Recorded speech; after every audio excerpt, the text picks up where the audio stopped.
yudikatif, ke lembaga konstitusional itu.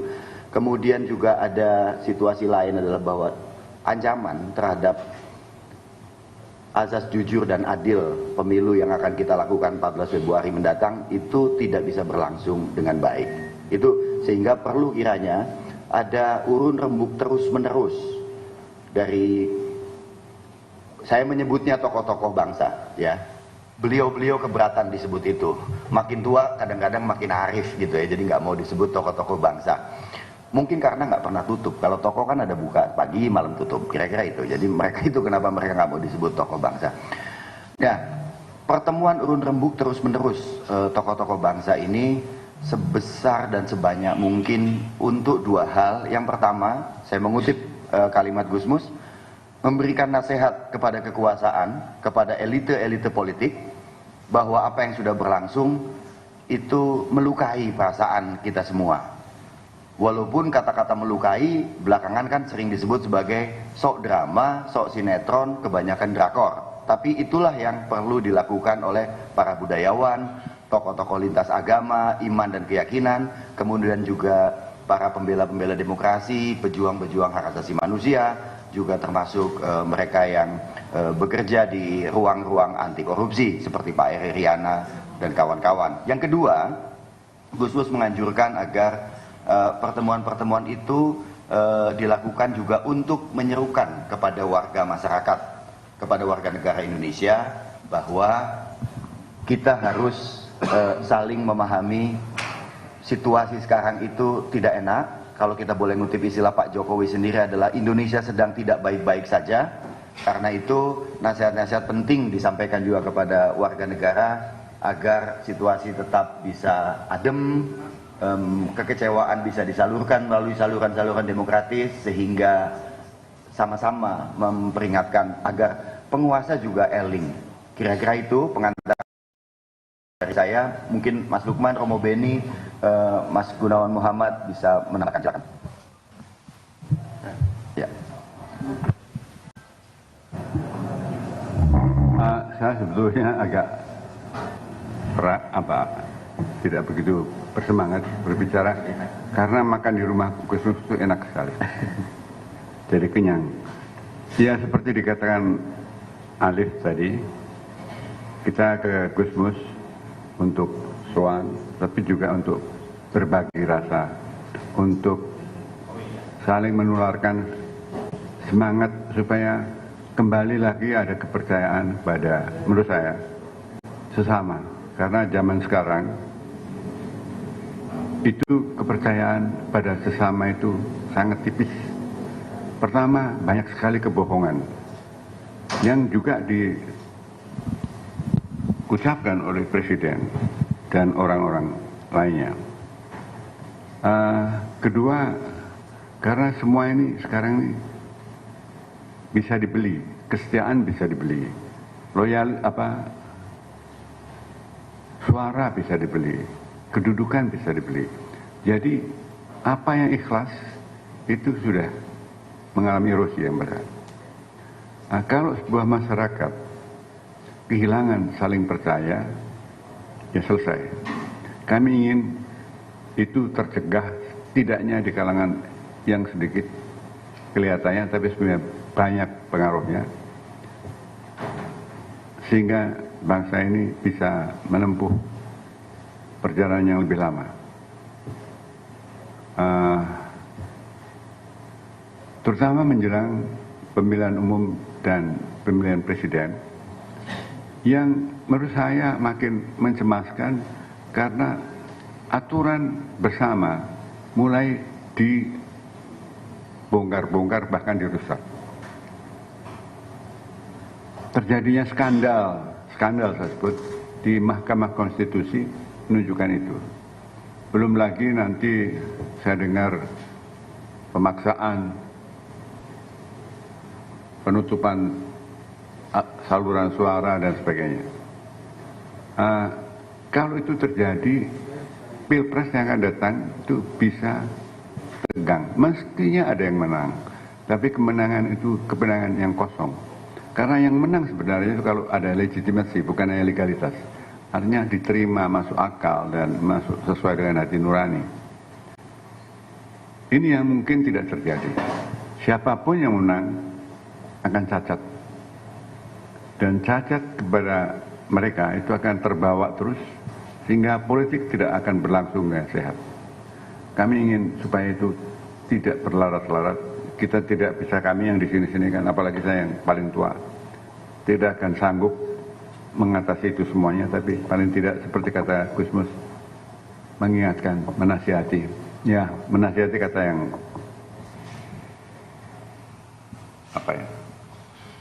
sombong. Untuk mengingatkan, bukan hanya pada yang berkuasa. Sebenarnya saya tidak bernafsu mengingatkan pada yang berkuasa, tapi pada sesama kita. Nah, ini tujuan kami datang ke Rembang, dan Gusmus tadi menganjurkan lebih diperluas lagi pertemuan begini. Insya Allah kita bisa. Sekian.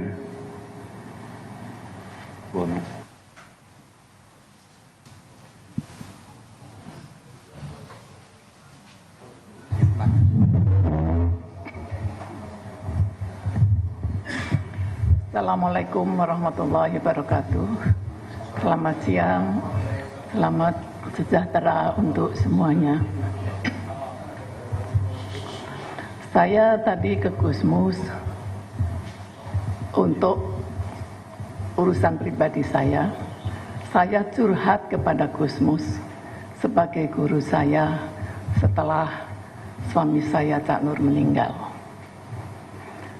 Saya curhat karena saya merasa sedih, kesal, dan marah. Itu semua karena dipicu oleh suatu kenyataan bahwa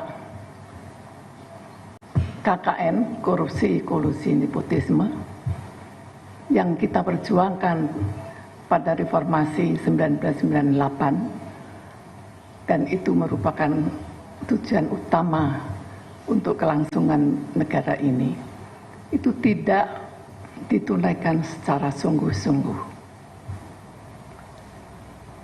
KKN justru semakin menggurita dalam pelaksanaan penyelenggaraan negara. Negara, saya pikir, itu kan suatu wadah tempat pengabdian kepada rakyat untuk kemajuan rakyat. Tetapi itu semua sudah tidak ada rasanya. Justru negara malah sudah diselewengkan jauh sebagai ajang korupsi, kolusi, dan nepotisme. Sangat memprihatinkan sekali. Bahkan nepotisme kekuasaan, Anda lihat sendiri, ditunjukkan, dipertontonkan kepada kita semua secara terbuka, tanpa rasa malu dan salah sama sekali. Itu yang saya tadi menangis ke Gusmus. Bagaimana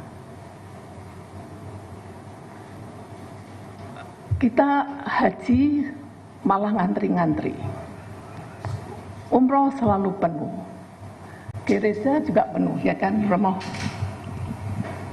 Ada apa ini? Kemana hati nurani pemimpin kita itu?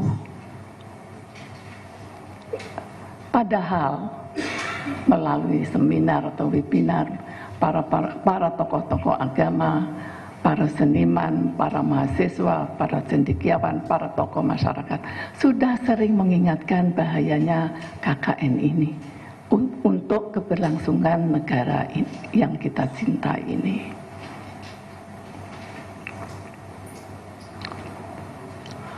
Jadi nafsu ya, artinya kekuasaan itu menjadi menjadikan orang tertutup hati nuraninya. Itu yang sangat memprihatinkan saya. Kenapa begini? Tapi saya juga ingat, Cak Nur, bahwa kita tidak boleh menyerah. Kita harus terus bersuara. Saya masih menaruh harapan dan optimisme kepada teman-teman, kepada Anda-Anda sekalian, kepada rakyat Indonesia. Marilah kita bersuara untuk mengawal kemajuan masyarakat Indonesia mencapai tujuannya sebagaimana telah ditetapkan oleh para pendiri bangsa. Yaitu tadi yang saya curhatkan kepada Gusmus, sehingga saya rasanya belum sekarang ini. Maka dari itu, marilah teman-teman kita berbuat baik setiap harinya untuk negara ini. Mudah-mudahan niat baik ini mendapat ridho Tuhan dan rakyat kita bisa mencapai tujuannya, negara kita makmur, sentosa semuanya. Terima kasih, itu saja. Selamat siang. Wassalamualaikum warahmatullahi wabarakatuh.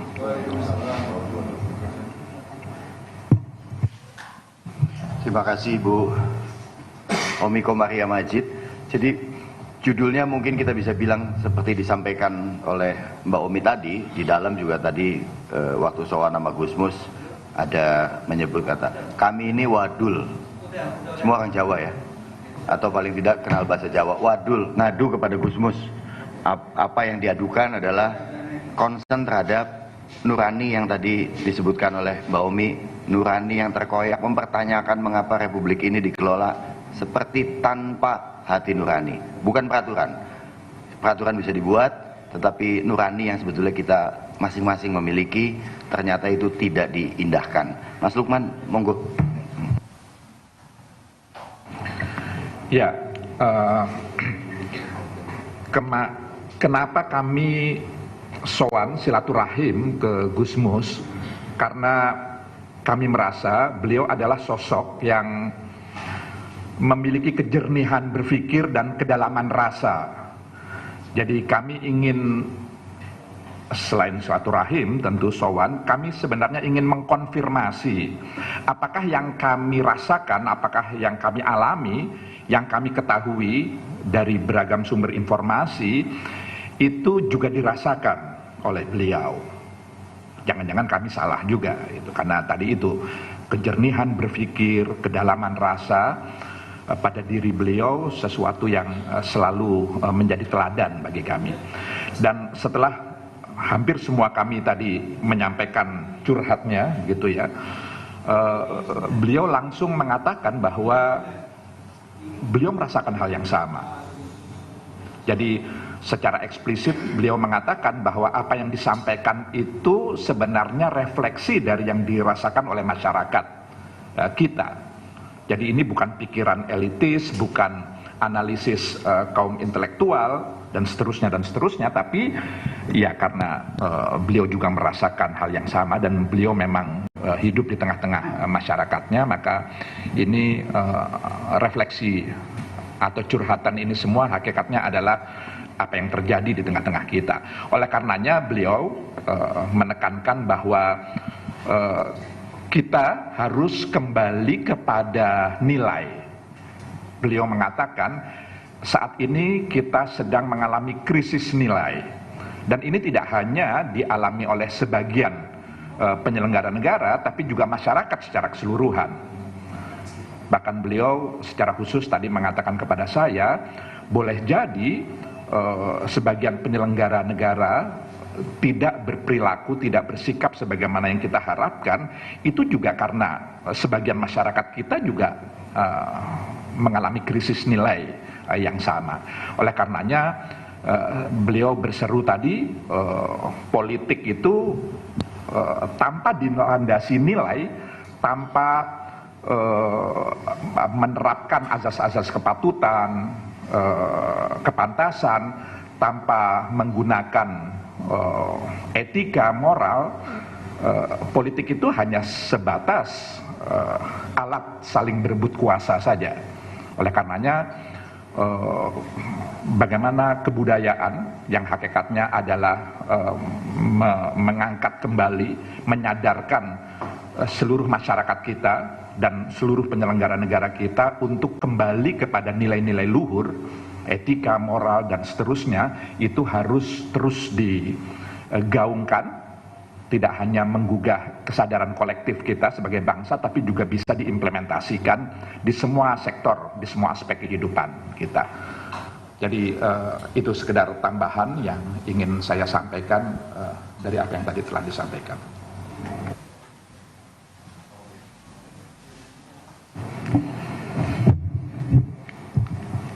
Ya, kami bersyukur karena diterima oleh guru bangsa, karena kami menemukan kejernihan sumber air kehidupan di tengah krisis nilai, di tengah moralitas publik dan etika politik yang saat ini tidak lagi dikedepankan. Tapi kami punya harapan apa yang dikatakan oleh Gusmus, bagaimana mengembalikan politik jalan kebudayaan. Kalau politik jalan kebudayaan, maka politik harus juga dikembalikan kepada kepatuhan dan etika dan moralitas publik. Dan itu yang diharapkan oleh Gusmus, bagaimana perjumpaan itu diperluas untuk semua kalangan dan mengingatkan para penyelenggara negara dan rakyat harus kembali politik itu jalan kebudayaan, dan itulah politik yang memiliki keadaban. Memang kita akhir-akhir ini politik kehilangan keadaban ketika kekuasaan itu dijadikan suatu cara dan dilegalkan, dan kerap kali cara-cara kekuasaan itu menaibkan suara hati nurani dan juga akal budi dan akal sehat. Maka mengembalikan politik jalan peradaban menjadi tanggung jawab semua pihak, termasuk teman-teman media. Maka kita mengawal demokrasi ini dengan mengembalikan politik jalan kebudayaan. Sekali lagi kita mendapatkan air kehidupan dan kita disegarkan kembali olah rasa kita, karena selama ini olah rasa sudah dikotori karena politik hanya duduk saya dapat apa memperoleh apa, dan ketika kekuasaan itu dan keserakahan ketamaan itu menjadi ideologi kita, maka disitulah karakter kebudayaan tidak lagi dijadikan cara berpikir, bertindak, bernalar, dan berrelasi.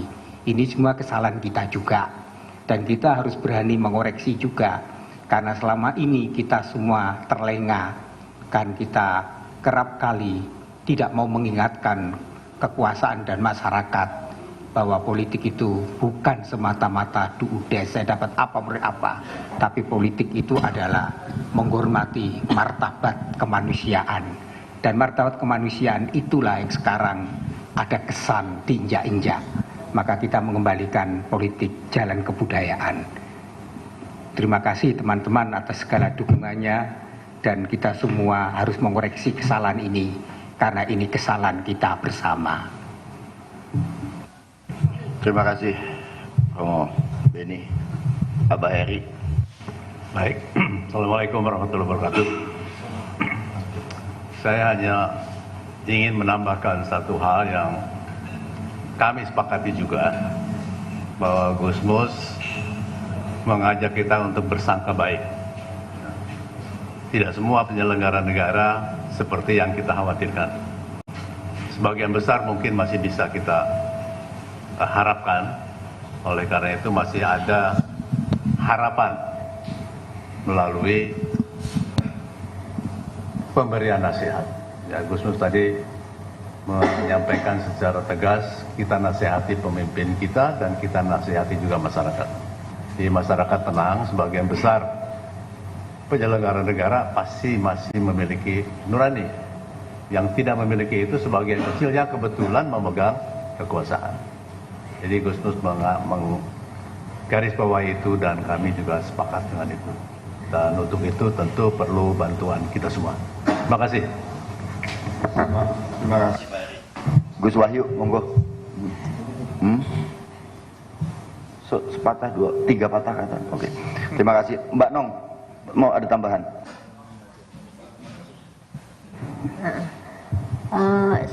Saya tidak akan menambahkan hasil sowan kepada Abah Gusmus karena sudah disampaikan semuanya. Saya cuma ingin menambahkan bahwa tadi sebenarnya juga ada Profesor Sulistiawati Irianto, tapi buru-buru pulang karena mengejar pesawat.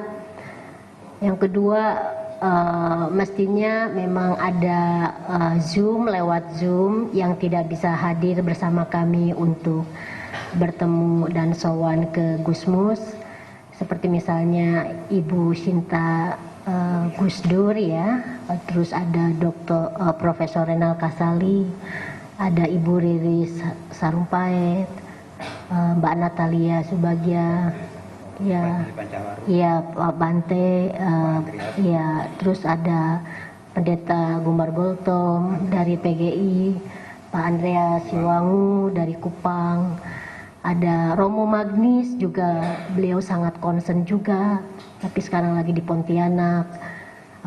Ada beberapa tokoh yang menitipkan dan mempunyai perasaan yang sama dengan yang hadir di sini dan tadi disampaikan, dicurhatkan kepada Abah.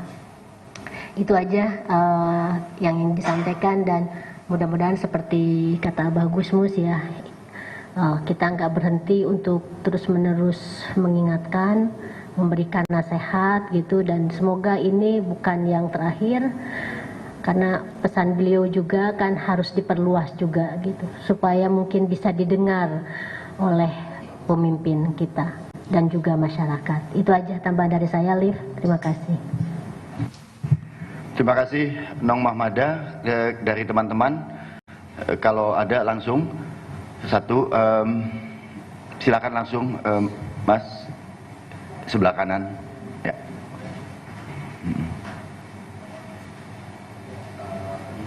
Para pembuangnya saya sudah langsung saja. Saya tadi dari media Jakarta melihat kemarin sudah viral terkait pemasangan atribut salah satu calon dan dibantu oleh aparat TNI Polri. Bagaimana pandangan tokoh bangsa ini melihat kejadian tersebut? Dan tadi juga ada pernyataan bahwa masih ada nih institusi yang bisa kita percaya. Nah, kalau semuanya terlibat dalam kepentingan penguasa saat ini, apa institusi mana yang bisa kita percaya selain itu? Dan bagaimana pandangan para tokoh bangsa terkait bagaimana pandangan tokoh bangsa terkait pemasangan atribut salah satu calon yang melibatkan TNI Polri? Seperti itu. Terima kasih. Terima kasih. Sabta ada lagi atau langsung? Oke. Depannya. Perkenalkan, saya Fahri dari Jawa Pos Radar Kudus. Izin minta mengkonfirmasi, tadi sebelum acara ini ada beredar pamflet dengan nama Majelis Permusyawaratan Rembang. Mungkin bisa dijelaskan. Terima kasih. Selain Sabta sama Fahri, cukup ya.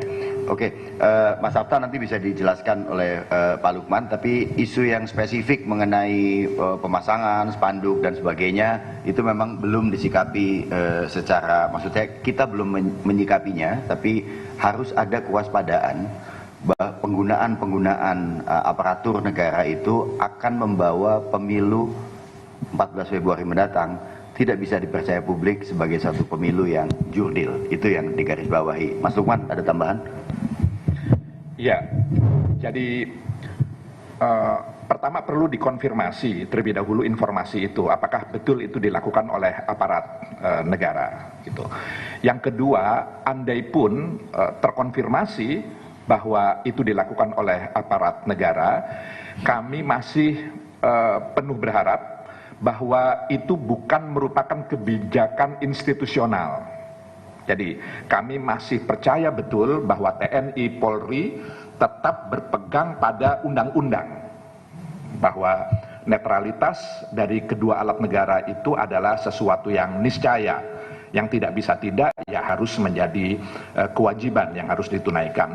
Andai pun ada seperti yang diinformasikan, yang diberitakan seperti itu, kami berharap mudah-mudahan itu hanya tindakan oknum semata, bukan merupakan kebijakan resmi dari institusi TNI Polri. Mudah-mudahan seperti itu.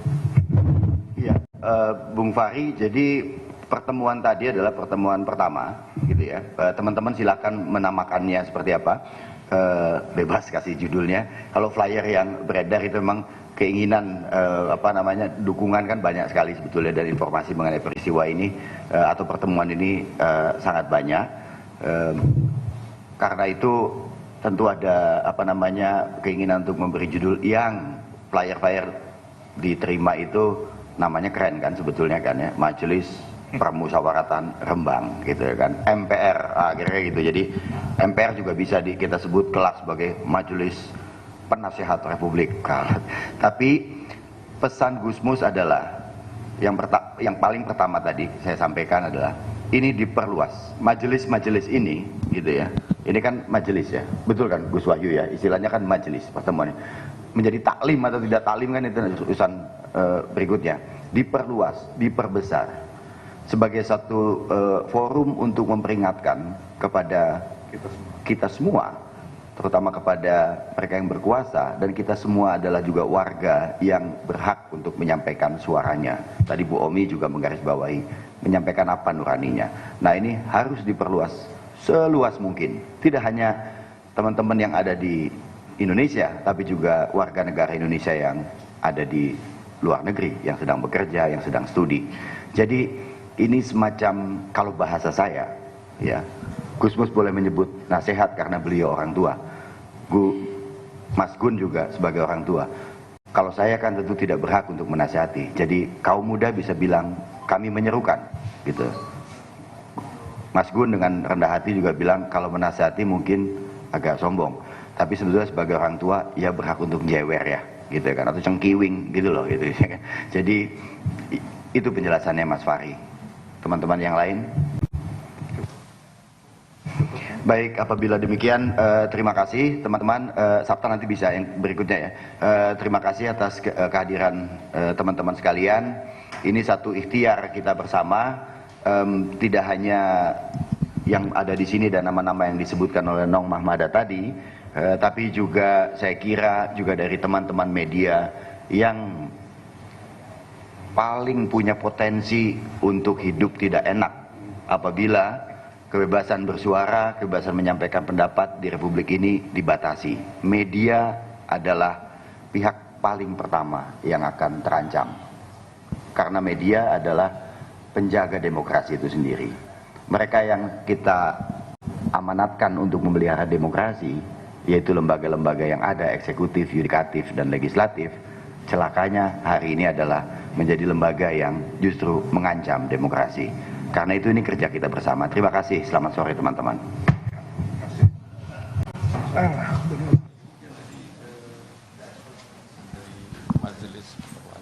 Baru saja kita dengarkan sejumlah pernyataan dari tokoh bangsa yang hari